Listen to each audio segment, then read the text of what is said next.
I call the Shellfish Advisory Board meeting, January 20th, 2005, to order. And we'll start out with the Pledge of Allegiance.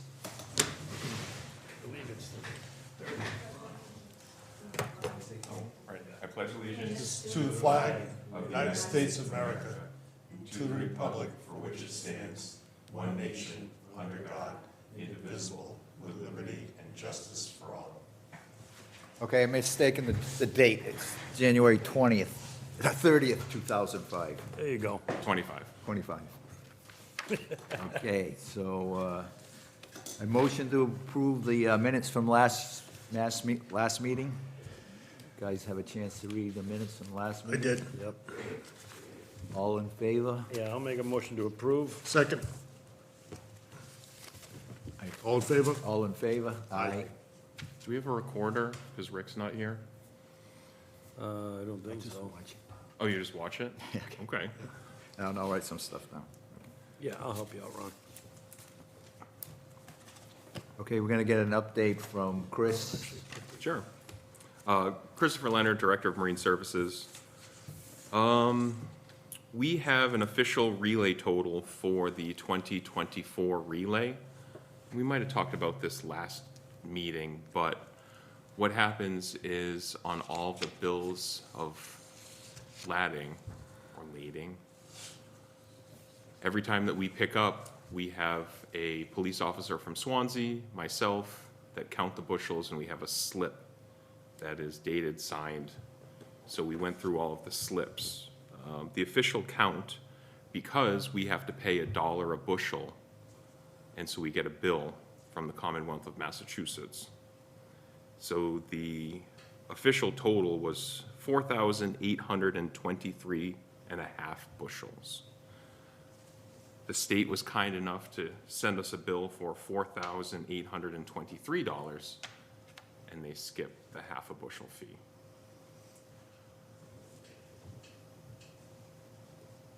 So that is our official total for the calendar year 24 relay.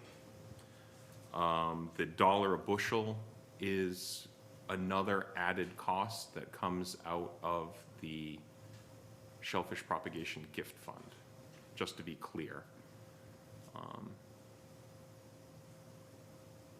When we submit bills to be taken out, it's for shellfish only and this $1 charge from the Commonwealth of Massachusetts. It's not for salaries, outboards, gas, oil, any of that kind of stuff. So we can talk about the relays that are open. Just to remind everybody, the relays are for everybody, whether it's a commercial fisherman or a family license can go into these relays. They're not specifically for one or the other. It's for everybody in both. The current relays that we have open right now is Half Moon Flat, David Road, 294 River Road, and Judy's Island. And I have a feeling those will be some of the relays we will be planting in calendar year 25. You said Judy Island, David Road, and what was the other one? Half Moon Flat, David Road, 294 River Road, and Judy's Island. Judy's 294. Island stays open till the end of April, is it? I believe so. In River Road. Yeah, those are seasonal conditional areas. So it's kind of a wintertime only spot. The closed relays that we have to date would be the Great Island to Upper Spectacle Island relay, the Ram Island relay, and the Shiprock to Sunk Rock relay.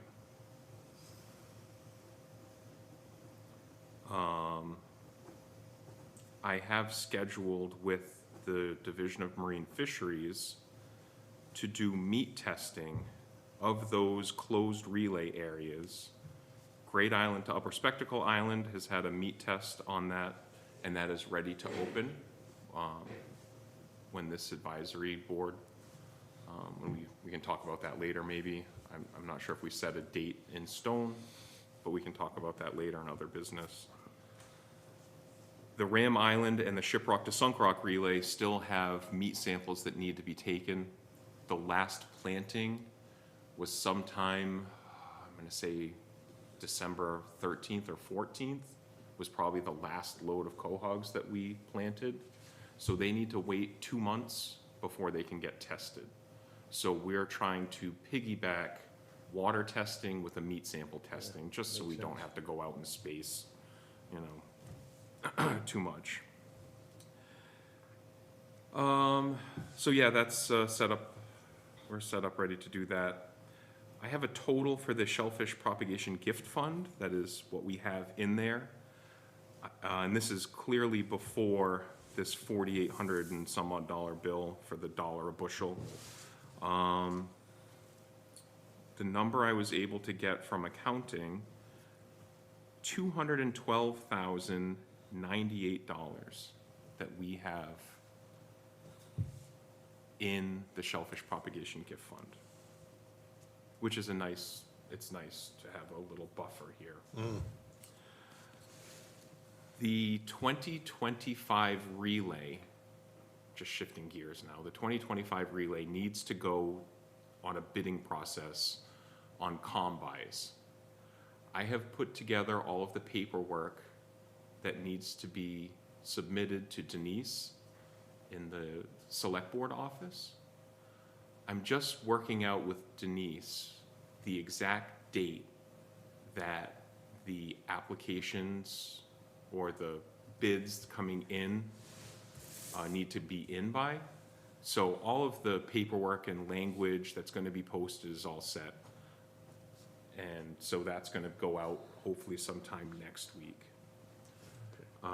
Because we want to get an early jump on this, because we could start doing relay as early as April 1st, ideally. Sooner begun, sooner done. It's like a lot of things. How's the relay boat?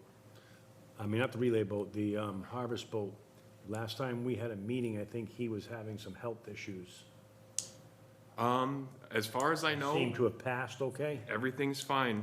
I've talked to the Division of Marine Fisheries, and I wanted to check with them if they had any changes. At this point in time, we have one boat that's fishing for all of the relays for the state of Massachusetts, and that would be Bruce Ingham and the Ocean Rancher. And as far as I know, everything's set and ready to go for the 2025 season. Good. We do need to get a permit and a license from the state. For them to open the Taunton River to start dredging, they need to take a meat sample at the beginning of the season. So not only, there's a lot of things that come into play, not only getting this combis to make sure the bids are set, but they also need to get the boat in the water to take meat samples from the Taunton River to start the process. All of which, there's delays. The state we're talking about? The state does that, yes, but they would utilize Bruce's boat Local, yeah. to go out there. I know at some point in time, their boats weren't ready, and I think Sherman went out there and bull raked for the state to get it going. So, if we can get all those things going, I'm hopeful that sometime in April, we could get this started and going again. You still have to have the 45-degree water temp for that to get started? Yes, yes, for them to get started, we need that 45-degree water temperature. That's another factor. This can turn into the Rubik's Cube of factors, and that it all needs to align perfect to get things going. Get a cold start or a cold snap in the spring, it could delay some things. But at least I want to have the paperwork ready to say that we have all the licenses and permits for the town to do this activity. We've gone through the bidding process, and if the only thing that we're waiting for is the weather, then we're in a good location at If that. you need a boat, I'll volunteer Phoenix. She's just sitting on it. To go in there. Yeah, I mean, it's ultimately when we're looking at it and we're ready to go, I can offer that service if it needs to be, because we all want to get this going. Yeah, we can at least take that off their excuse list. Yeah. We don't have a boat, we got one. Yeah. Yeah. So that's what we're looking at. I have the Manton Foundation report, which is due February 15th, which basically lets the Manton Foundation know everything that we've purchased with all of the invoices included. And that and with a narrative, and that is due February 15th. There's a new portal that you have to enter to go in to submit all of this stuff, which is different.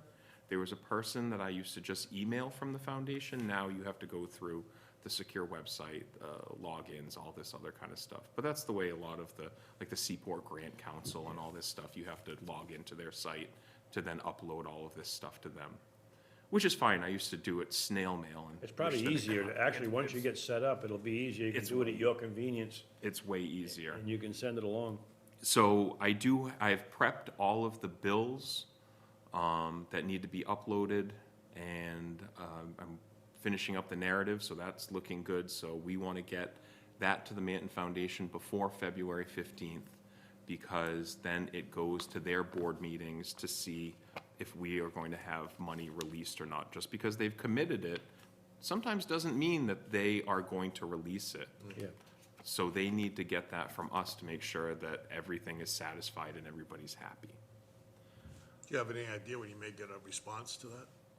It's usually in the springtime, sometime in like April. I think March is too soon. Yeah, sometime in April-ish is when they it would go through the board meeting. They would then give it the green light to then release the funds. At that point in time, I go on to like a DocuSign that says, I, Christopher Leonard, as the representative of the town of Westport, accept these funds with the conditions of, Right. you know, whatever they are going to be. So it's usually a DocuSign, and then they'll release it to a check. I know that they'd like a checking account number and a routing number and all this kind of stuff. I tried to do that last year, and we just ended up easiest with them sending a hard copy check Probably the best. You gotta to keep it 816 Main Road.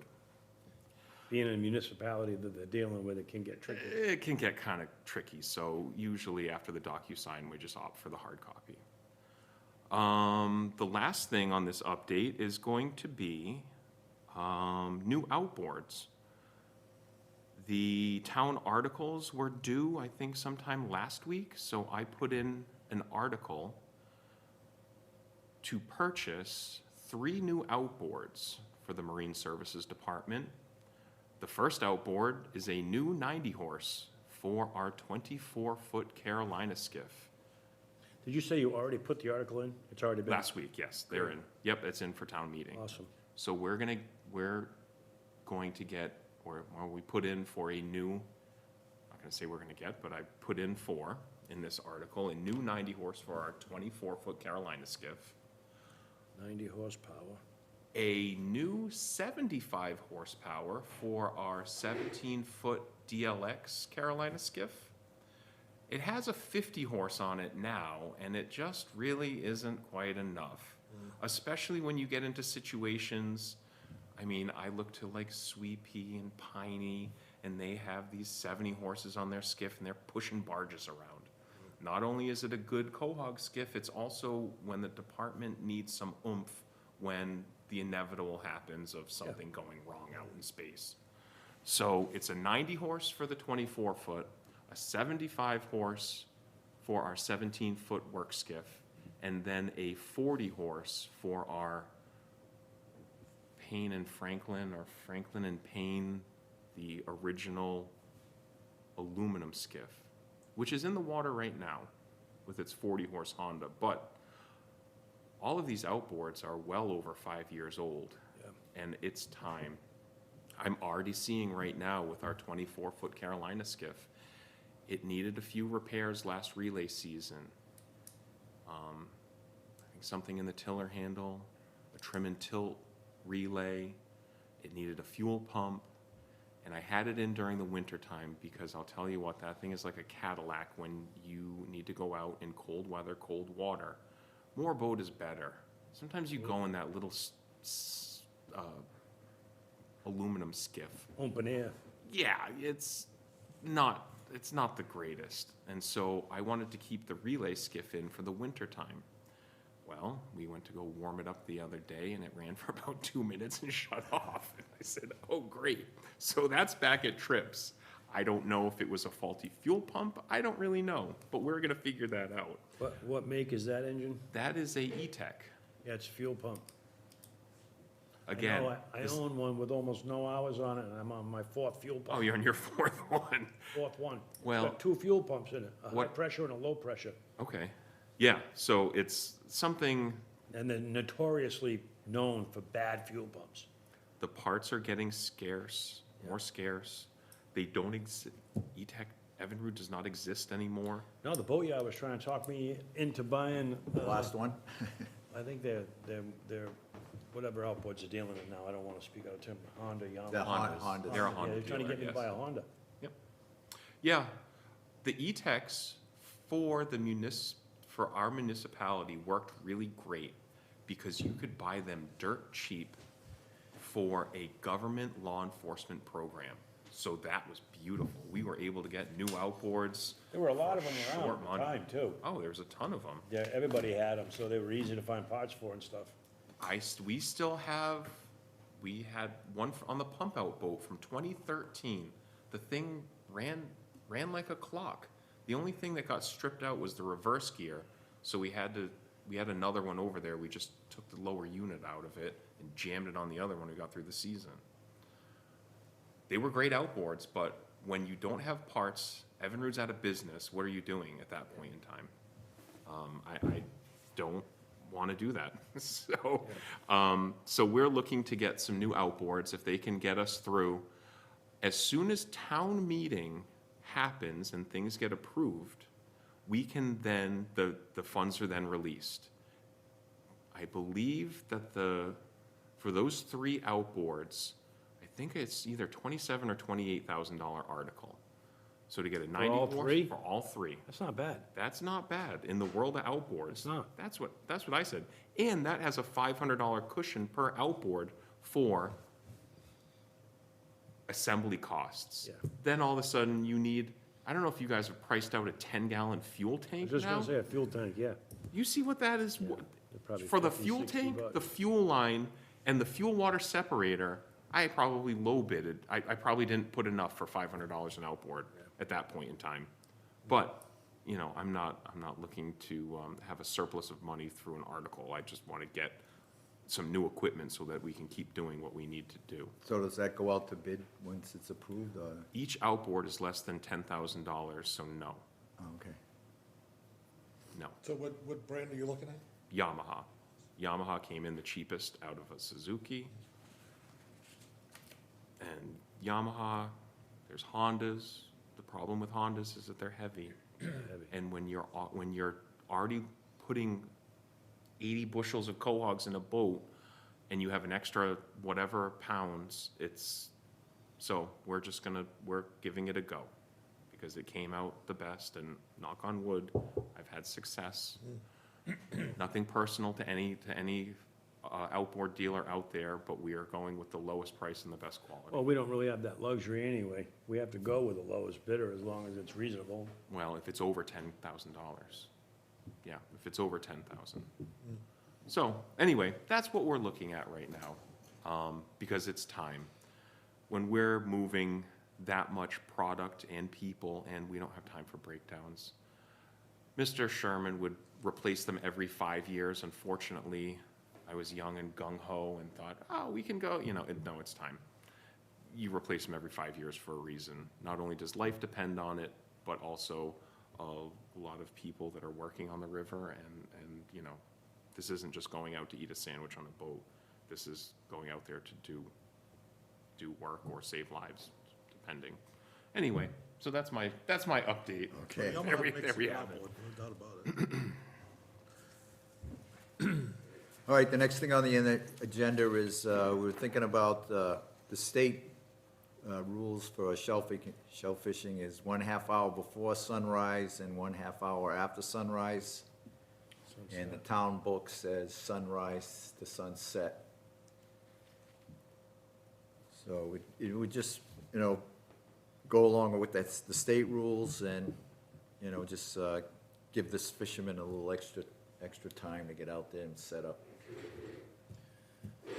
So my question is to the Director of Marine Services, who is shorthanded as it is, trying to patrol, do you wanna add harvest time? And Well, already, you've already made it clear to us that you don't have enough personnel to do patrols all the time. And let me just say one more thing, living Sure. on the water like I do, they're already going a half an hour before sunrise. I see them, I go to work at 5:15 and they're going by the house at that time. it's an ever-changing scale because the sun rises and the sun sets at different times, especially with daylight savings and all of this stuff. Came to my attention about this shenanigans that's been happening. And I've been out there and looking. Here's the combination of the key, the combination key of this. If you have a low tide and a later sunrise, people want to get out there earlier. So that's when the people are going to go out early, is when you have the combination of a later sunrise and an earlier tide, because they want to get out there at the low tide, get their work done, and get out of there.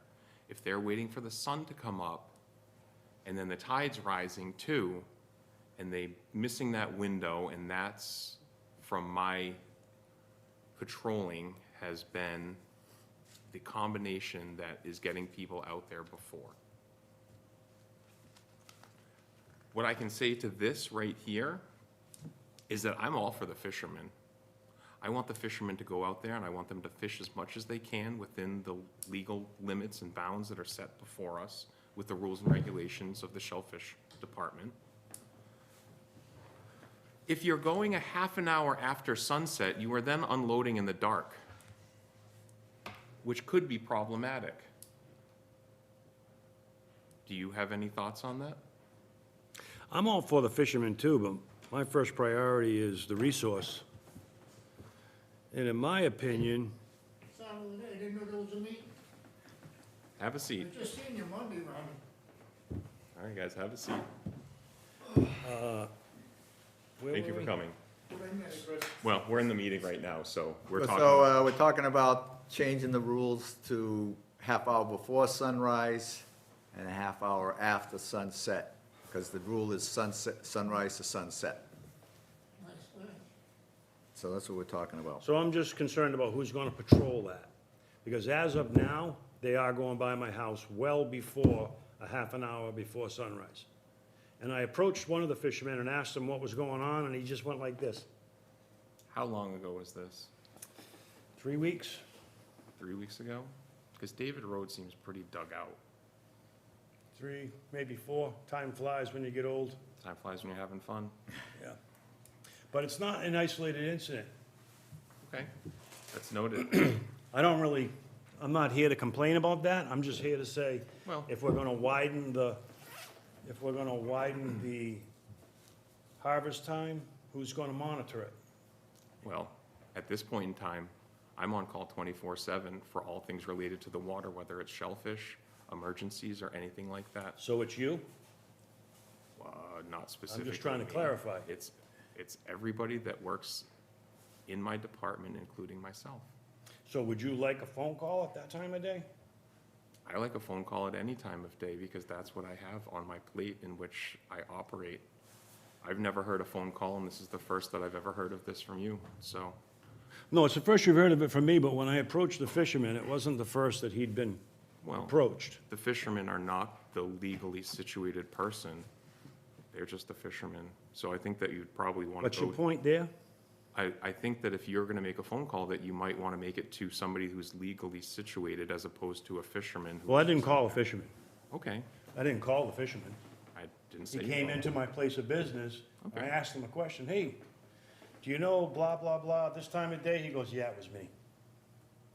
I was just asking him, hey, what's going on? What area's open? How come guys are going up the river this time? He goes, it was me. Sure. Well, I mean, I would. So I didn't really do any investigating. It kind of fell in my lap, just because I was asking, who's going by my house every day at this time? Sure. I mean, people are on the river all hours of the day and night. Just because you hear a boat going by or something doesn't Well, when mean you that see a it's- guy going by with a bull rake hanging off the boat, Sure. oil is on, Well, 30 feet from my dock, I'm pretty savvy. I was a fisherman for 35 years. I'm pretty savvy picking out a guy at Yeah. 5:30 in the morning with gear on and a bull rake and a Sure. work skiff. I mean, you gotta mean, give me I- that, Chris. I don't think he was out having a picnic.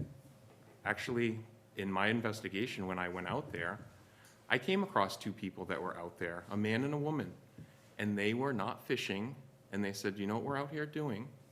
We're having our breakfast and watching the sunrise. Yeah, well, I'm sure So, that happens. I mean, so there's that. I mean, of course there is. in my time, I've gone out there, and that's what I've seen, and that's what I've heard. I'm just stating what I saw, Chris. I'm Me too. stating- Me too. I'm telling you what I Stating saw. I said, oh, Stating my observations. You That's- wanna that's great. widen the harvest time. I'm just concerned. I don't want to widen the harvest time. This has come before me on this agenda I that didn't I. say you, I'm just saying, I mean, this is the agenda that we're talking about. Well, My- I got something to say about that. You know, the tides sometimes dictate, you know, you wanna get in as early as you can. We talked about this. Yeah. When you have a late sunrise and an early low tide, you want to get out there and get it going. Start as soon as you can. The- I understand the reasoning for it. It's just the enforcement that's a problem. Yeah. That's all. It's gotta be fair to everybody. One guy's sitting at home and he's waiting because it's not open yet, and somebody else is already there anchoring up. Nobody likes it. Somebody else is anchoring up already. It's, I know, nobody likes it. it's one thing to go out there and anchor up and sit there, because you can do that. That's You perfectly, can go out there at 3 AM, sit there and anchor up and have coffee until, because I was a duck hunter, and for years we did that. We sat there with our spread. We had checked, as a responsible hunter, we checked the day before, what time is sunrise tomorrow? Sunrise tomorrow is at 5:57. That means that we can legally shoot at 5:27. On some days, especially weekends, you go, whatever you go to rent, it's don't come to here in the morning. Exactly. So being on the water does not necessarily mean you're guilty. correct, because I get that a lot. Right. Because I have a lot of people that have my phone number. My phone number is on the door of my office. I don't know how many other department heads have their actual phone number on the door of their office. And I have a lot of friends that live up and down the East Branch, the West Branch, north of Hicksbridge. I get phone calls from all of these people. And if it happens again, I would like to know, as the person that is the law enforcement individual for Shellfish in the Westport River. I'm just asking the question, that's all I That's want fine. to know. I'm giving you an answer. Who's the person to call? It's Yep. you. That's Look, right. we all know everybody's pushing the limits on this, some more than others. You know, Sure. I know that because I've seen it. Well, I know Chris put the scare into him last fall? It's, He you, went out, correct. he had his, I think he scared a lot of people because his truck was parked at the Shellfish Shack at 4 o'clock in the morning. So Which a lot it- of which people it couldn't does. go, but then he went out in the skiff and waited. This, I mean, it's a constant game of cat and mouse. And to Skip's point, that game gets harder if you make it earlier and later. It makes it almost impossible, quite honestly, in a practical sense.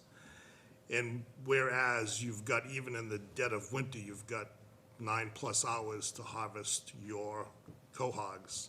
And the fact that the tide cycle moves, as we all know, throughout the week and the month, I don't see any reason to change this.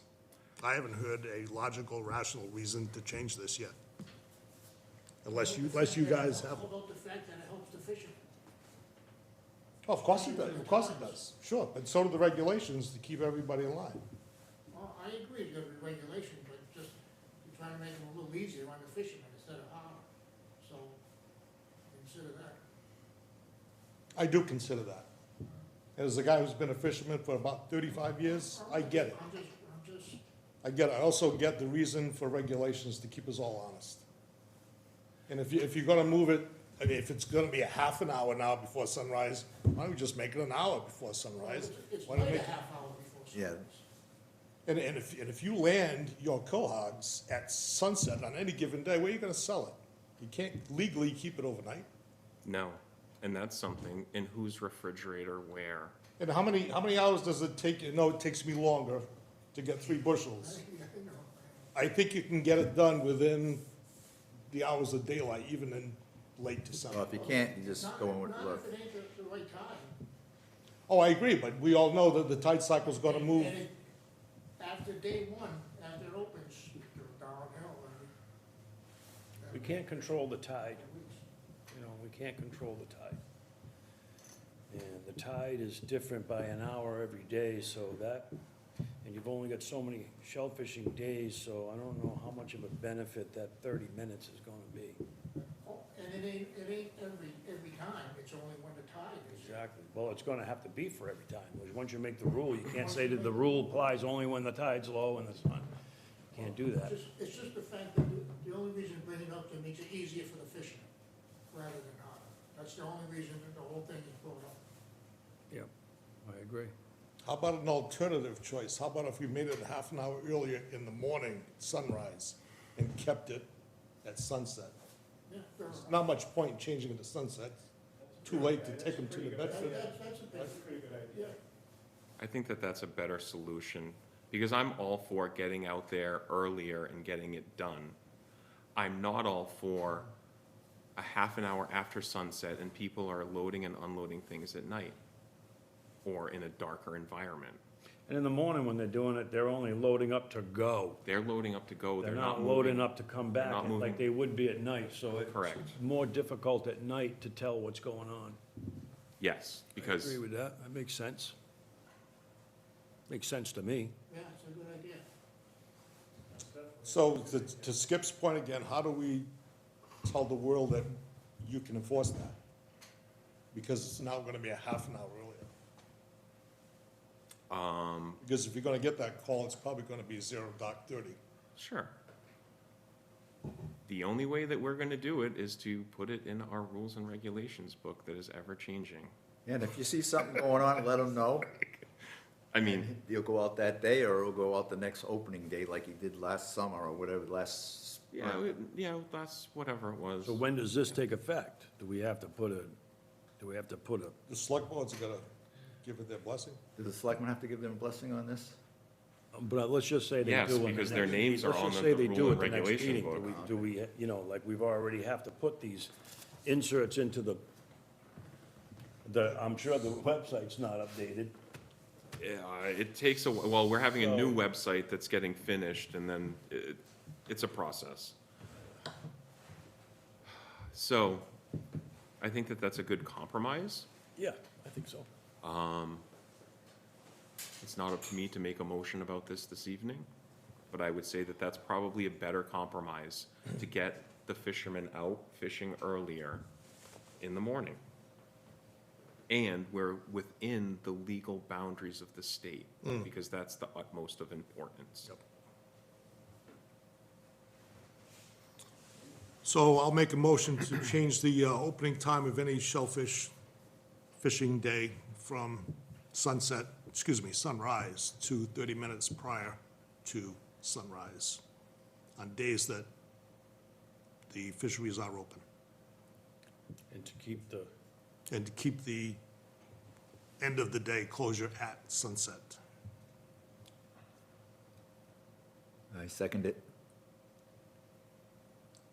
All in favor? Aye, unanimous. Yeah, with that gavel. motion carries. So that has to go before the. But that, yes, let's just make it clear that this does not go into effect until it goes, well, upstairs, but we are upstairs. Right. During a select board meeting. So when do you think the next, you could get before the select board again?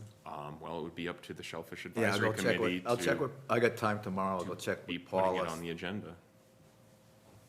Oh, sorry, you gotta officially put that on the agenda, okay. Yes. So at least 2 weeks. Okay, the second thing to bring up is to allow commercial shellfish permit holders to purchase a family shellfish permit along with the commercial license. And that would be like you could, if you want to go fishing with your family member on a Sunday, or go out with your wife or kids on a Saturday or Sunday, you can still do it. Legally, right now, you can't. So if you get your 3 bushels in the morning, you could take the kids out in the afternoon and go dig for a peck or whatever it is. Yeah. It takes a lot away from families, you know, if you go all commercial and you can't take your kid out there to play digging just for fun. A lot of guys are missing out. I called the state on this because it's always nice to cross-reference with the Division of Marine Fisheries. They don't have a problem with somebody holding these 2 licenses. And in further along in the conversation, though, that you cannot land, we came to the decision, or that it was probably a good idea, that you weren't able to land a family limit with your commercial limit. Yeah. Because you're just I think going, that's written in the rules now. is it written in the rules now? I That's believe good. it is. Good.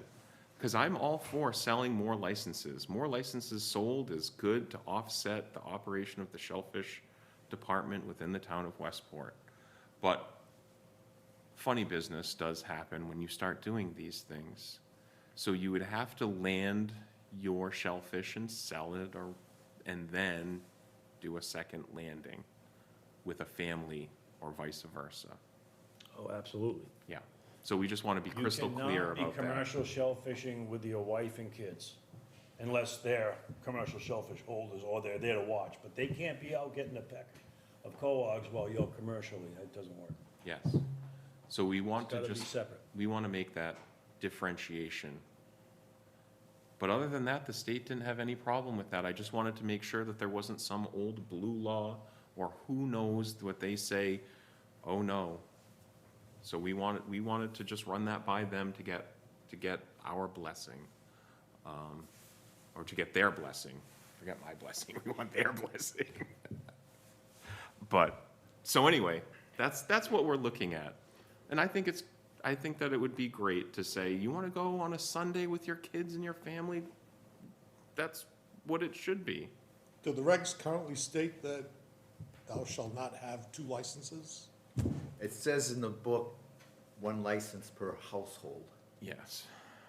So 1 license as in It's not really clear. just license? I So it doesn't specify what type of I license? don't know, like, I don't have the booklet with me. I'm not prepared with that, which I should be. But I I think, always took it as you couldn't have a commercial license and your wife couldn't have, or your partner couldn't have a commercial license in the same household, but it's not really clear. we should No, look, that's not true. we should look at the actual wording in the booklet so we make a correct wording. Because we could come up with something tonight that somehow could interfere with something that's already in there. Yeah, I would make a motion that we table this Yeah. until we have more of our members here, because I think that to push this through without further discussion is not a good idea. Yeah, a little more Although I am in favor of it, I think there's some, Yeah, I think there's like I some- says, in the booklet, it says 1 Yeah, license per household. I'm in I favor don't know what it of means. letting these guys take their family out 100%. I think that that's kind of hamstringing you when they say you can only commercial fish these couple of days, and then the rest of the time you gotta stay at home. I don't think that's right.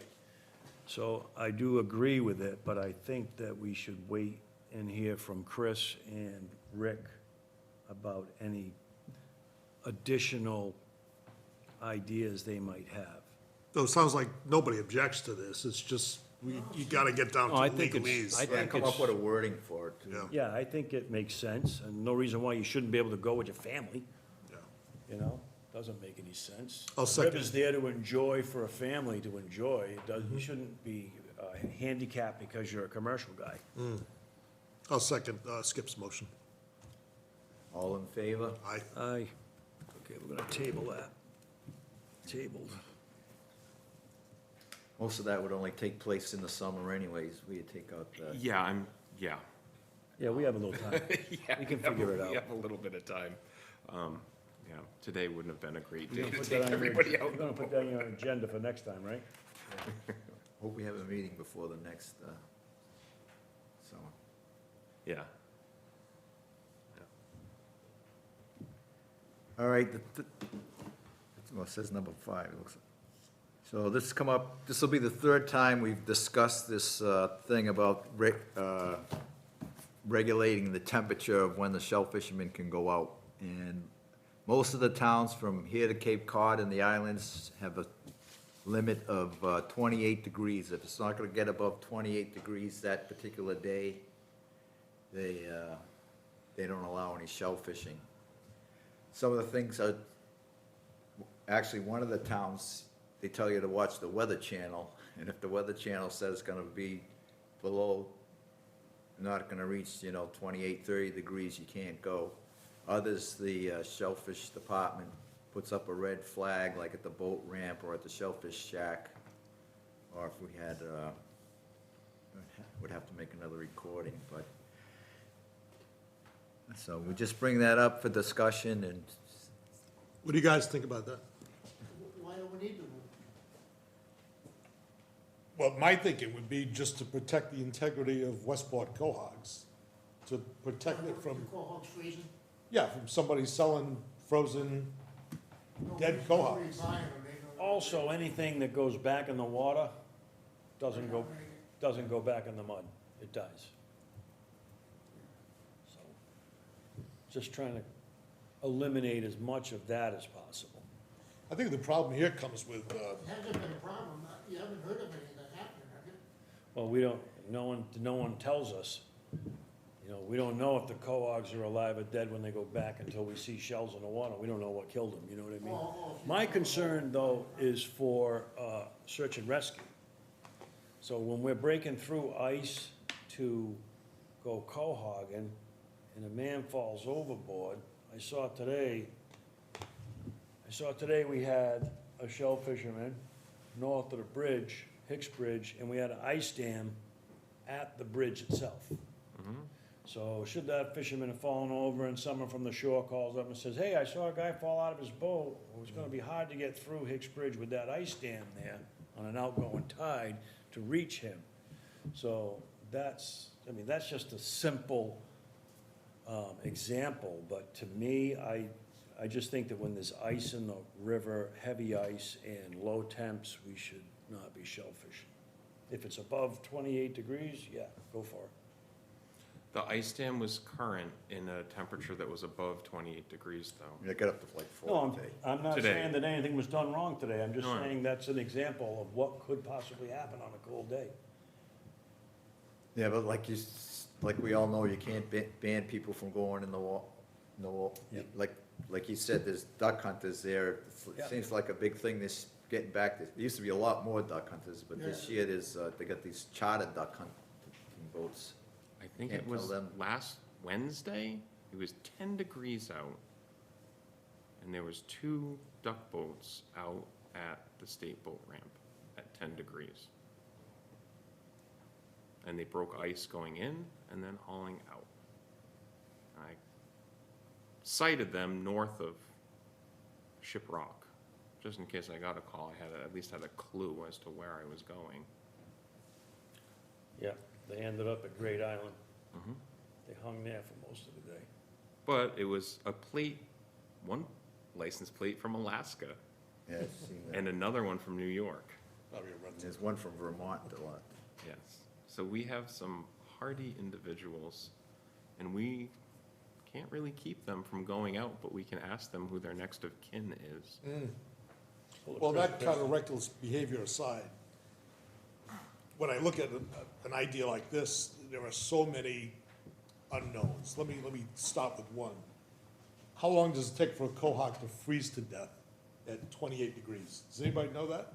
Well, salt water freezes at 28 degrees. Right, I would say Most a people long think time. it freezes at 32, but it doesn't. It takes Right. 28, so it takes a while. takes a while. At 28 degrees, it takes a while. What about at 20 degrees? It doesn't take any time. Doesn't take as much time, right? It takes no time. So the So- question is, how do you put regulations around something where there are so many variables? For instance, you want to, okay, so the Weather Channel says it's gonna be 28 degrees tomorrow. Well, maybe Tony Petrarca from Channel 12 says it's gonna be 30. What do you believe? And there are a lot of variations based on whatever weather model you choose to follow. I just don't know how you nail this one down with any degree of certainty without causing a bunch of upheaval. And I'm not against regulations to protect the integrity of the shellfish. I just don't, just so many variables in this. I don't know how you structure this. I'll give my 2 cents. I don't agree with it. Taking days away from fishermen over 1 degree and putting them out of work for the day over 1 degree is going to upset a lot of people. Let me tell you, and let me put it to you, I'm not telling anybody. Is there a I'm not telling, well, just let me, limit in now? let me keep going. No. A limit? Like a time, a temp limit? You said 1 degree. No. What are you basing that on? I'm basing that on if we make a 28-degree ruling and it's 27 degrees, you're shutting people down by 1 degree. Okay, understood. So that's a first one.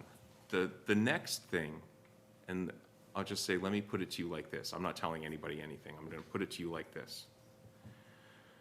You take commercial fishing. Commercial fishing is inherently dangerous. I don't care what you're doing, it's dangerous. Wherever you're going, as big, as small, you're going commercial fishing, it's dangerous. And what if you were to put this degree regulation on a lobster boat, on a crab boat, on a monkfish boat, gillnet boat, dragger, all this stuff? So you're telling the captain, the crew, the boat owner, oh, you can't land those lobsters today. It's 27 degrees out. How do you think that they're going to take that? Probably not too well. By you're shutting down the whole industry by 1 stinking degree. I'm not mad at the degree. It's not a stinking degree, but it's 1 degree. And then you say, well, whose thermometer did this come from? Did it come from a hypothetical number from the Weather Channel, whose station is in New Bedford?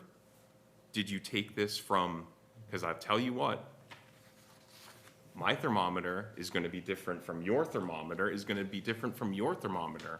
Now, I'm taking a day of work away from you because my thermometer says so and yours says otherwise. Animosity much? Yeah, just a little bit, just a touch. Well, I think we're making the same point coming from 2 different sides. Yes, so when you want to look at commercial fishing as just being dangerous and breaking it down to 1 degree to put somebody out of work, I'm not convinced. We can go a little bit further into this because I talked to the Division of Marine Fisheries about this also. The Division of Marine Fisheries does not have a temperature. There's no temperature for the Division of Marine Fisheries for shell fishing. Now, luckily, we don't have any hurt fishermen from cold water in shell fishing. Can you remember any in the town of Westport since who was out shell fishing and got hurt? Just the Scott fell overboard. Scott fell overboard. Yeah, because it happens and it's dangerous. Who got sick from a bad product? Who? Yeah. It's definitely happened. Oh, it's definitely happened, but have we heard anything that somebody got sick, other than Vibrio or things like this, that got sick? Because I talked to the state about this, and they said not many people are getting sick from quahogs that are too cold. It's usually the other way around. They're too hot, and then they go in the slurry, and then they get cold, but then it's like Vibrio stuff, where they have to ice down. Well, these quahogs are already pre-iced. What dealer has come to you and said, man, I got stuck with $4,800 of junk. I can't do this. I'm trying to run a business and I got stuck for, I'm just making a number, $1,400, whatever it is. I can't think of any. So we have those 3 things. I can't think of I'm looking for evidence. Show me the evidence. Show me all of the people that are hurt. Show me all the people that are sick. Show me all of the dealers that are getting jammed. Well, I just a quick comment on that, Chris. I suspect we're all familiar with HACCP, Hazard Analysis and Critical Control Point, Sure. where there's basically a chain of custody of the seafood from the boat to the individual who eats it, right? I'm sure you've had to deal with From the that. boat to the throat. But the point I'm trying to make is, my belief is that because that program is in place, a lot less people are getting sick from eating raw seafood. Now, I don't have any numbers to back that up. I just think that's a common sense approach. I take your point. Do we have anybody have we had a problem in the river? Not to my knowledge. Well, nobody's been hit on 88 yet, pedestrians, but I wouldn't increase the speed. It's You know already what I it's mean? already increased. Well, yeah, you I have, mean, that's kind of like, I don't know, once again, my position on this is not from the Shellfish other than the shellfish, you know that the high grading is taking place, and you know that the cohog's going back in the water, but that's gonna happen if it's 35 degrees, so that's kind of a moot point. Well, I would say even if you wanted to, it doesn't even matter. You're culling Yeah, whatever. it If, doesn't okay, if it's matter. too small, it's going back in and it's gonna die anyway. Right. High grading, not high grading, My whatever point you're is gonna take. from a safety standpoint. Yes. I'd just like that to be entered into Sure. the record, that my It was a few years back, problem is with the safety standpoint. We had those duck hunters that, what was it 3? yeah, we had those duck hunters that went overboard, and it didn't take long for them to freeze up, and I'm just saying, I don't see any reason to increase the likelihood that a dangerous situation could occur. That's all I'm saying. Does that include the oyster farmers? I'm sorry, what was that? The oyster farmers, you're gonna shut them down? They operate under a different set of rules than we do. It's, You don't really want to open that box, do you? no. You don't really want to open Yeah, that you've got box, do 11 you? different towns in Massachusetts, southeastern Mass, have some regs. Yeah, well, why was they gonna pick on the cohorts? You know? Yeah. So I mean, there's another thing here too. I'm all for safety. I don't want to see another person freeze to death in the West Fork River. Clearly, that is not something that I want to have to go and respond to. But I also don't want to take people out of work for the situational 1 degree rule.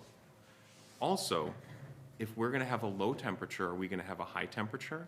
Are we going to have a wind advisory temperature, a So wind if we have advisory no closure? temperature, they can go at -6? At that point in time, with no regulations, Yeah, they yes. can. Yes, they can. Would they go? Would that be a prudent decision as a prudent mariner? I don't None of think us so. can make that I don't determination. think can so. think of a None of us can make that I determination. think at that degree, the outboard is not going to start. But I believe that these towns have this for one reason. It's for the safety of human beings. It's no other reason than for safety. It's not because they're worried about the shellfish. It's because they're worried about safety of first responders as well as fishermen. That's why those degrees are in there. I mean, does offshore fishing have anything like this? No. No. Why offshore? Well, it's commercial Offshore fishing. fishing is totally different than shell fishing. I mean, it's similar in the sense that Totally it's different. commercial, it's Well, it's commercial up to fishing. him for the rescue. Oh, it's not up to me. It goes bigger than that. Just is saying, well, I don't know how many licensed there are, those guys, and not the oyster farmers, everybody else. If you're the shellfish advisory, it's everybody or nobody. I agree. Do what you gotta do. I'm not trying to take days of fishing away from people. I'm trying to protect people, I'm trying to protect first responders and people. If you guys think that fishing at 6 degrees is not a problem, and No, that's, nobody's. first responders don't think that it's a big issue to go out there in that time, So we had one that's real your cold day feeling, when he went that's out, your right? prerogative. What, 2 weeks ago, or a week, Yeah, We we had had to a keep s- it in water. and nobody Winter- went? Winter was too cold, and Nobody went. it's a lot of trouble, so, probably won't do it. Well, yeah, I mean, we got guys breaking ice now to get to the spots. Guys need a job. Yeah, no, I get it. This is part of the job. No, I understand. Let me just add, because we can talk about, okay, if it's 25 degrees and the lobster boat is out and the lobsters go in the lobster tanks and they're happy and they're not freezing on deck, okay. I talked to the Division of Marine Fisheries about keeping quahogs in particular in buckets in your boat. And I wanted to know, to answer the question, is that okay with the Division of Marine Fisheries? Can you take a 5-gallon bucket, a clean 5-gallon bucket with a lid, scoop up the clean water from the relay area, which has been tested, in which the quahogs are able to be harvested, and use that water to ensure that your quahogs are not going to freeze and anybody's going to get stuck or sick or whatever with bad product? The Division of Marine Fisheries came back and said that they did not have a problem with a 5-gallon bucket, clean 5-gallon bucket with a lid, with water taken from the relay area that was open as such, to then put them in there and then transport it to the dealer. I believe there is a dealer right now that won't take it if it's a cold day, unless it's in a bucket with salt water. To be honest with you, I never understood why you weren't allowed to keep them in a cooler. Yeah, I know, I got I stopped never twice could for figure putting. out why you can't keep it in a cooler, Well, if you fill the pool with water, it's gonna work just. even if it's not filled with water. We use Just to the keep pool. it out. The one thing we're worried about is how's the game warden gonna say, how do you tag them? You know, if you got 2 bushels in a tote full of water with a cover on it, but it's never come up. We've never- I got stopped twice and said I can't put them in the cooler. Really? Unloading over by Liberty Lobster, you know. And they just. I'm they talking didn't about get- when you're in the skiff. So, in the. I'm not talking about like, I used to transport. do what they did, except I didn't put them in water, I just put them in a cooler. Yeah. And when I got over to New Bedford, they said I can't do that. They didn't give me a reason. What time of year was it? Wintertime. I don't use water, I figure if I got the cohogs in the Because you were cooler. transporting it not in a refrigerated truck, that's probably why. No, It probably wasn't the cooler that got them upset.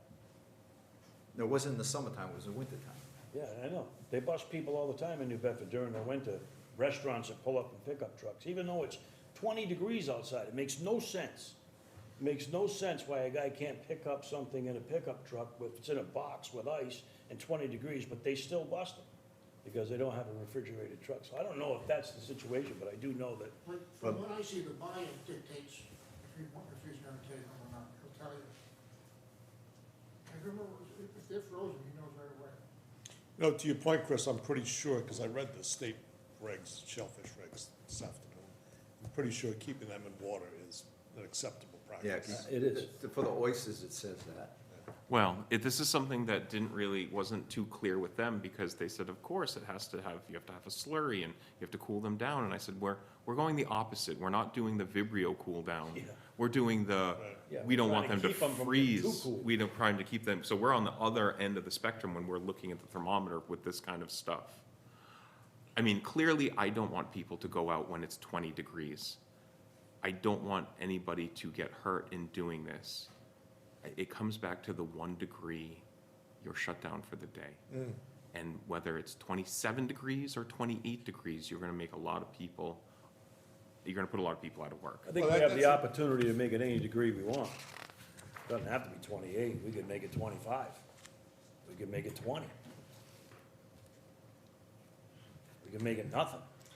Yeah, Just saying, we don't have to go by 28 and to 27, the guy's getting screwed. I mean, there is, from what I've noticed in this position, I've noticed that it is self-limiting, because when it's 20 degrees, the whole area is frozen over and nobody's going out there. Then again, there's days where the river hasn't frozen yet, Yeah, I and it was is gonna 20 say, degrees. And it is 20 and degrees, not yes. Frozen. yeah, Or this the- year was windy, so it didn't freeze up as fast as you. I mean, or the opposite, where it's, today was whatever degree, and then there's the ice dam under the bridge, and you're like, well, now the guys, it's a legitimate, day to go out, and here comes the iceberg that's locking you in, and you have to do this. I mean, so I wish it was easier. If the state said that you cannot keep your shellfish in buckets, clean buckets with a lid, it would be case closed, done. No problem. But because Then it just Yeah. comes down to a safety issue. it comes down to a safety Yeah, issue. I don't think it's a product issue, I think it's more of a safety issue. Well, can't stop duck hunters, who are just going out there to have fun. You can't stop the guy trying to make a living. It's Well, really, we don't have jurisdiction over duck hunters. So what the duck hunters do has nothing to do with us in this room. You know what I mean? I think we should table this one until, we chew this one on a little bit. This is too much to grasp. Like I said, this is the third time we go over this, and we kinda all, never could agree on anything. I make a motion, we table the issue of temperature restrictions until we get all the members here and get some more input from all the guys. Yeah, think- I invited all the guys to Should come, be- I nobody, thought there'd be somebody here. nobody I comes. didn't know, well, thank you for coming. We're glad somebody I will came. second that Somebody motion. cares. Somebody came. I second it, I just did. So it's unanimous. unanimous. Tabled. So it works out for the fishermen anyway. As it is right now, just go when you want, because there's no rule in place. Groundhog Day coming. Which, yeah, You days are know? getting longer. Yeah, As of like, by the, now- even if we said tonight it's gonna be Yeah. 28 degrees, it would take till May Yeah. before it even, right? So, Before it even. we got plenty of time to chew on this one. Yeah. By the way, this was, Rick put this together, called all the Me. various, oh, it was you? Yeah. Kudos to you for that, it's a lot of work.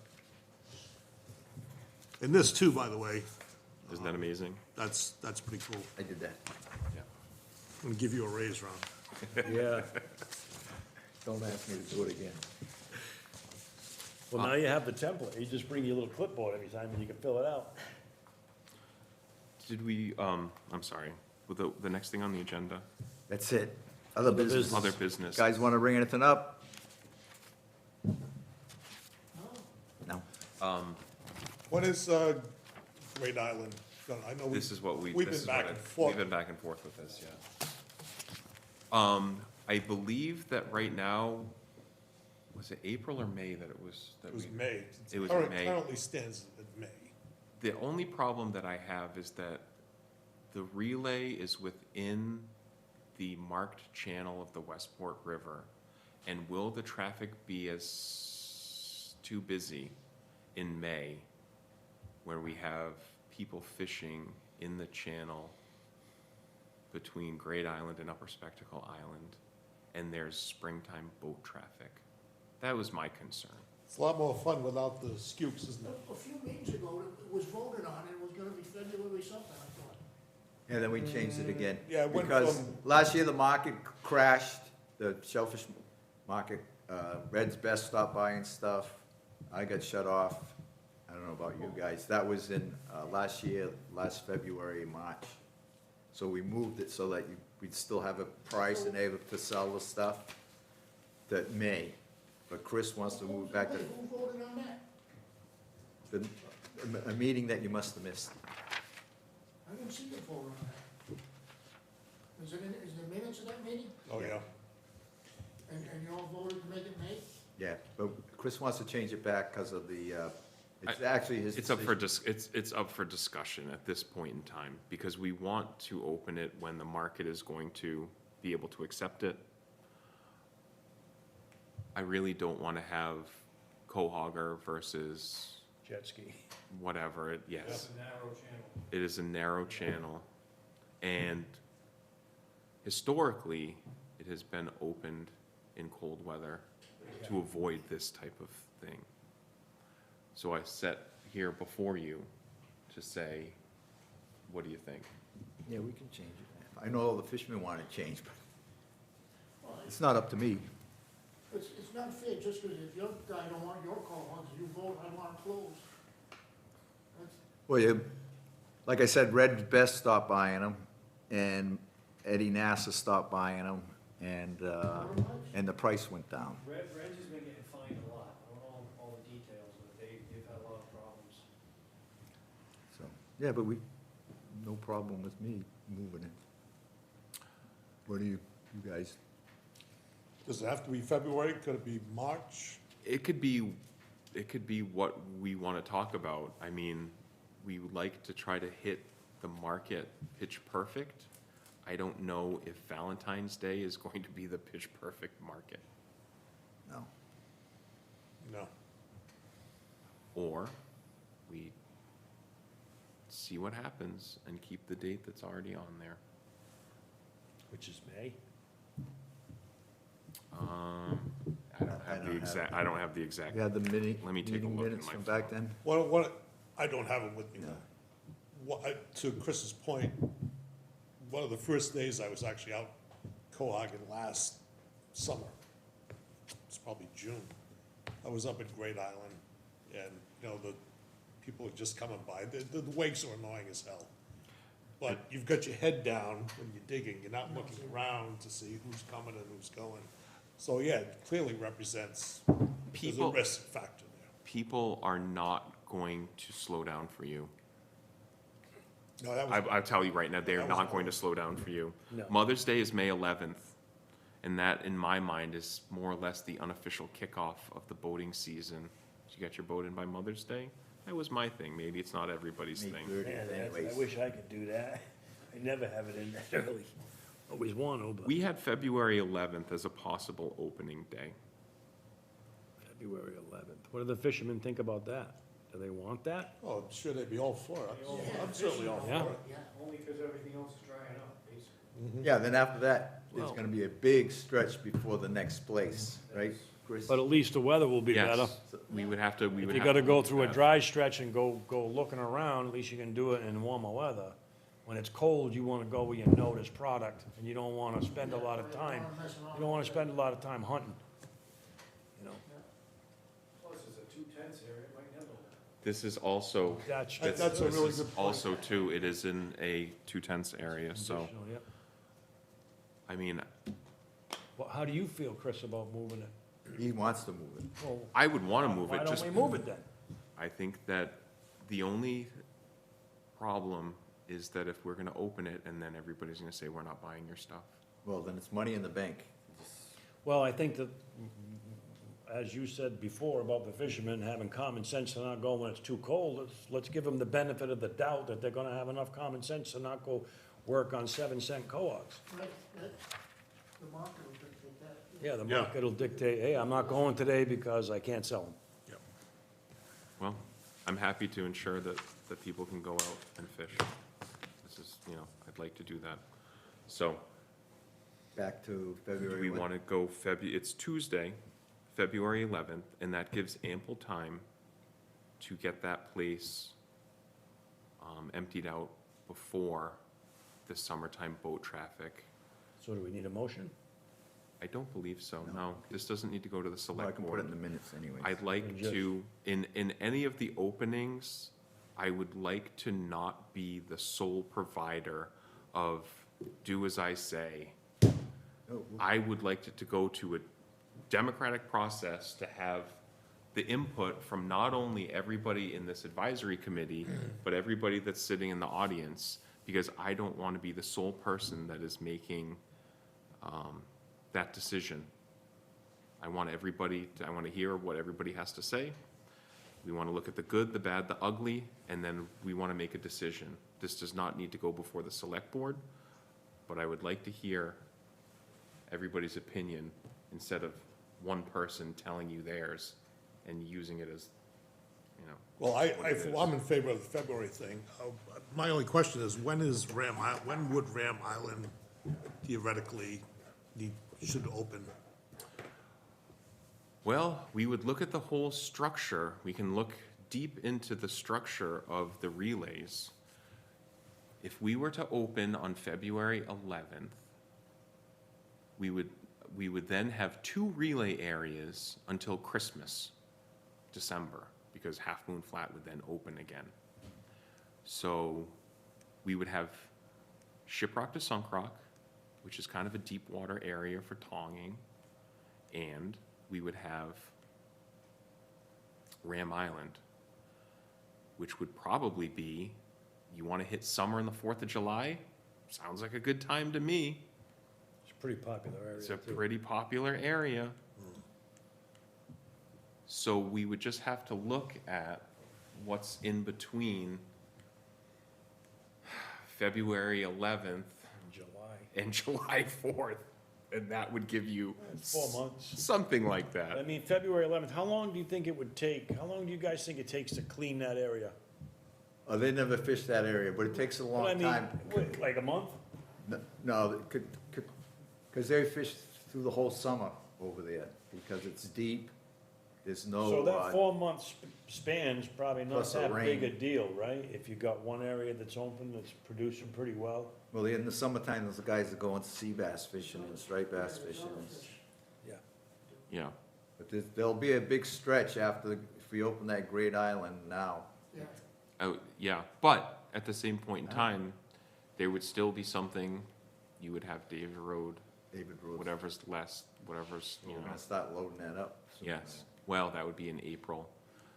So it would look something like Ram Island would open sometime in, June, July-ish.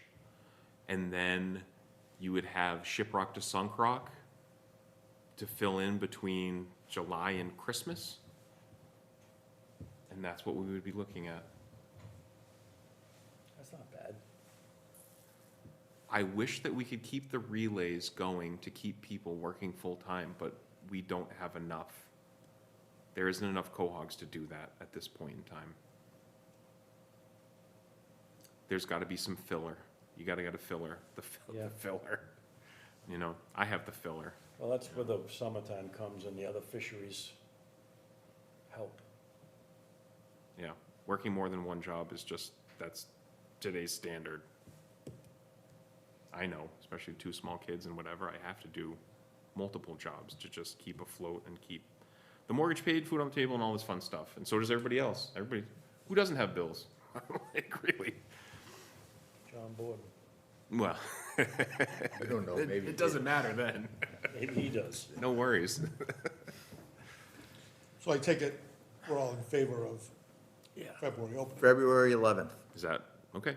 I'm okay with that. Sure. I would rather see it, I That would, works better for I the would fishermen. rather not see a lot of possible collisions and/or Agree. fishermen have fallen out of the boat working over there due to wake. It's happened before, I've seen it before. It's dangerous. So I would think that would be a good idea. So if everybody's okay with that, I think that's where we're going. Sure. Have Sounds we ever good. had a relay, we don't have to motion on that, right? Have we ever had a relay open in the summertime, June and July? I don't really remember. Just a skunk run. Sometimes, yes, we have. Sometimes, yes. And this year? West River too, right? And the West River opened up in the summer before? No. No, I mean, Not Judy's? not Judy's or 294, because that's all closed. But I think we have had like a Ram Island or something open in the summertime, I'm sorry, Chris, you said you anticipated Ram Island to open when? sometime in July, late June, early July-ish. Because once Great Island to Upper Spectacle Island gets opened up, there's 2 relays until December, which would be Half Moon Flat. And then we go around again. So I think that it's reasonable. It's not ideal. I mean, it'd be great to open a relay every month, but it's the way that things are going right now. We paid $26 a bushel for the relay this year. It's gonna go up next year. Last year, we spent, for 5,000 bushels, it was $130,000. So, these are things that we need to take into account. Yeah. More seed, more shell stock. Yeah.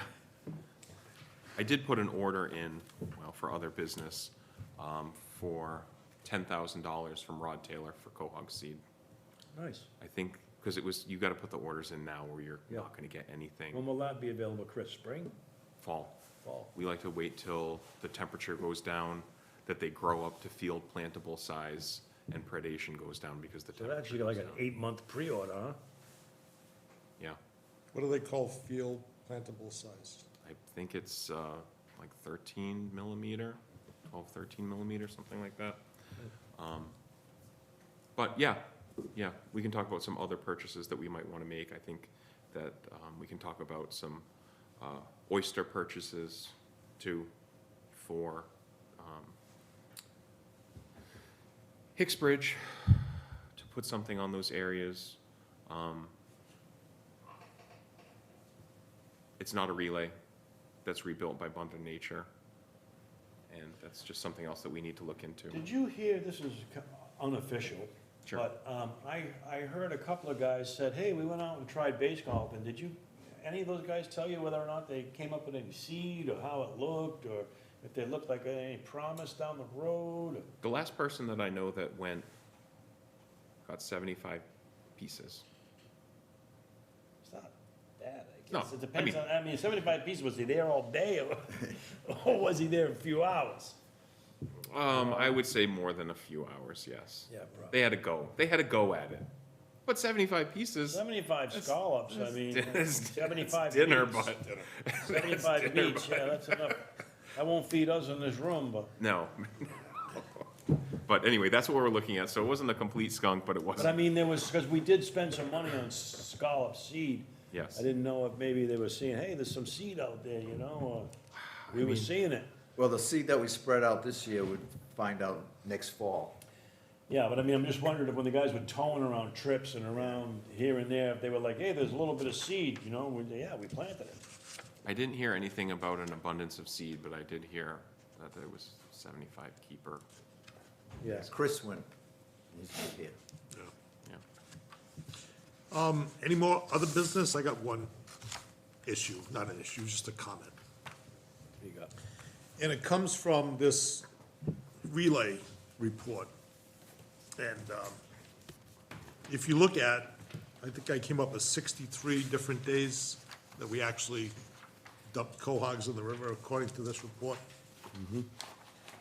It's not 100% accurate, but it's pretty accurate. Close enough, right? Yeah, it's good enough. I'd say it's really close. It's When you look at the number of guys that participate in that, and then you subtract good old Uncle John, who won't be anymore, I think we really need to do something to gin up a little bit more help on the relays, because I would hate to see this fall on its face because we didn't have enough volunteers left. And I'm just wondering if anybody has any ideas as to how we can do that. I don't know, some days it was only 3 people. On him and 2 other volunteers, so. And as you can see on that list, it's always the same guys.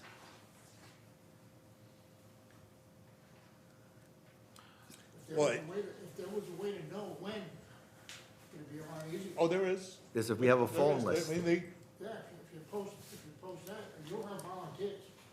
Who gonna wanna know? how many people you got on your phone list? 10?